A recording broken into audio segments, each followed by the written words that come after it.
Olá, a contadora de histórias chegou. E agora com as histórias extraordinárias.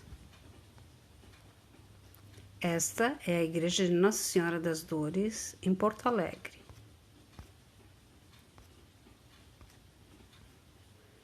Localizada no centro de Porto Alegre, na Rua da Praia, próxima à Casa de Cultura Mário Quintana, a Igreja de Nossa Senhora das Dores é considerada a mais antiga ainda existente na cidade. Sua pedra fundamental foi lançada em 1807 e a construção concluída em 1866. O estilo arquitetônico da igreja é o barroco colonial, e nela se destacam as duas inconfundíveis torres e a escadaria que a liga à calçada da Rua da Praia. Há uma lenda envolvendo a construção da igreja de Nossa Senhora das Dores, chamada As Torres Malditas. Vamos conhecer a história. As Torres Malditas. Quando as águas do Guaíba ainda costumavam encostar na Rua da Praia, no centro de Porto Alegre, começou a ser construída a igreja de Nossa Senhora das Dores. Demorou quase um século para ficar pronta. Sua pedra fundamental foi lançada em 1807. Nos idos de 1830, não passava de um mero canteiro de obras. A demora, diz a lenda, nada teria a ver com cálculos mal feitos, e sim com preconceito e injustiça.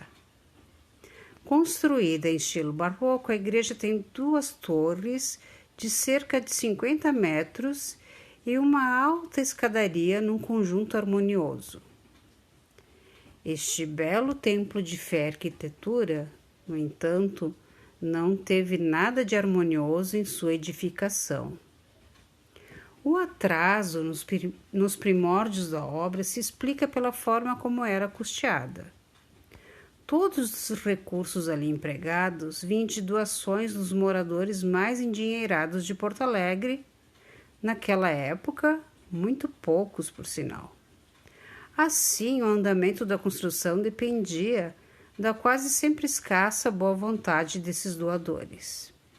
De vez em quando, se a situação permitisse, lá iam entregar madeira, pedra, bronze para os sinos, tinta para os santos, vidro para os vitrais. Vez que outra, a oferta era mesmo em dinheiro. Botar escravos para trabalhar também era uma forma de contribuir com a obra da igreja. Afinal, eram os negros que faziam todo o trabalho braçal naqueles tempos. Emprestando alguns de seus cativos para as lides da construção, o senhor de escravos ficava com a consciência limpa e com a certeza de que estava garantindo seu lugar no céu à custa do suor dos outros. Um desses senhores era Domingo José Lopes. Um desses negros chamava-se Josino. Domingos, que era proprietário de Josino, havia emprestado o escravo para trabalhar na santa obra. Josino trabalhava duro todo dia, seguindo ordens. Levava tábuas para cima e para baixo, carregava pedras mais pesadas do que ele mesmo, encarava o sol do meio-dia, sem água, sem comida, sem descanso, sem reclamar até a exaustão. Ele sabia o que acontecia com os que reclamavam e não queria que acontecesse o mesmo com ele. Apesar do esforço de Josino e de centenas de escravos como ele, que todo dia dava o couro em prol da paróquia, a obra parecia que não andava no ritmo esperado. Porto Alegre crescia, as doações aumentavam, mas a Igreja das Dores continuava do mesmo tamanho. Havia um motivo para isso. Boa parte da madeira que chegava à igreja pouco lhe ficava, assim como parte das pedras.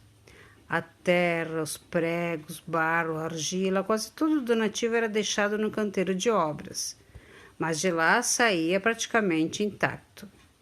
Os ricos doavam, mas depois de doar, pegavam um bom pedaço de volta.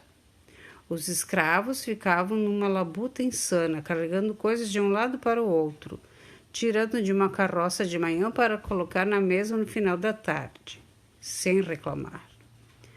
Josino sabia disso tudo, mas ficava quieto. Quem ia acreditar na palavra de um escravo? Era ele contra todos, e ele já havia apanhado demais na vida para saber que a corda sempre arrebenta do lado mais fraco. Anos se passaram.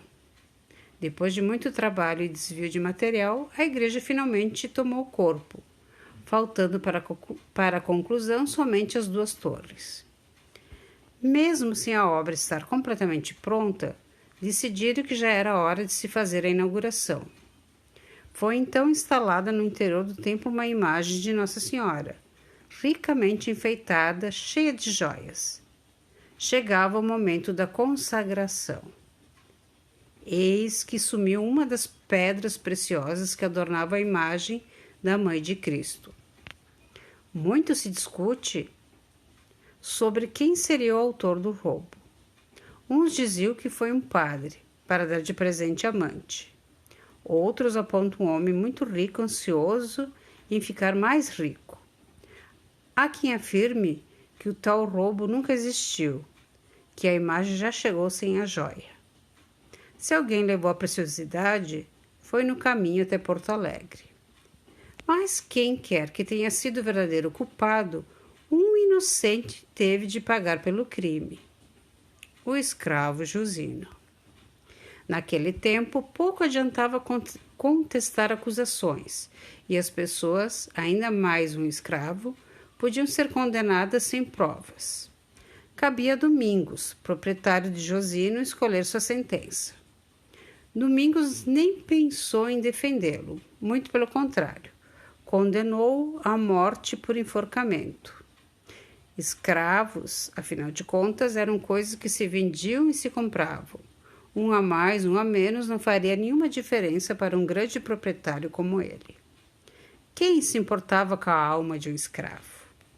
Muitos acreditavam que os negros nem alma tinham. Não adiantava reclamar.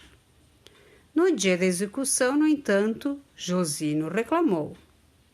O pelourinho para onde eram levados os condenados à forca ficava exatamente na frente da Igreja das Dores. A Josino foi dado o direito de dizer suas últimas palavras. Pediu ajuda de Deus e rogou uma praga para a obra que lhe havia custado a vida. Vou morrer porque sou escravo, mas vou morrer inocente. A prova da minha inocência é que as torres da Igreja das Dores nunca vão ficar prontas. Poucas pessoas lhe deram ouvido na hora, mas as suas palavras seriam lembradas mais tarde. 5 meses depois do enforcamento de Josino, conta a tradição que as torres quase concluídas balançaram 1, 2, 3 vezes e se esfarelaram no chão como castelos de areia. A notícia correu à cidade e todos lembraram então da ameaça do escravo. Rezaram-se novenas e mais novenas pela alma do inocente, para que a igreja pudesse ser concluída, mas nada adiantou. A maldição de Josino se mantinha. Por décadas as obras continuaram em vão. O reboco desmoronava, perdiam-se as plantas, até raios caíam atingindo a construção. Somente em 20 de julho de 1901, a praia de Josino se extinguiria. A igreja de Nossa Senhora das Dores, enfim, seria completada, com a colocação de um cruzeiro de ferro entre as 2 torres, agora bem sólidas. E uma ironia histórica se completaria. O cruzeiro foi colocado pelo prior da Irmandade na época, Aurélio Veríssimo de Bittencourt, negro como o escravo Josino. Fonte: Pedro Raese Filho, das Lendas Gaúchas.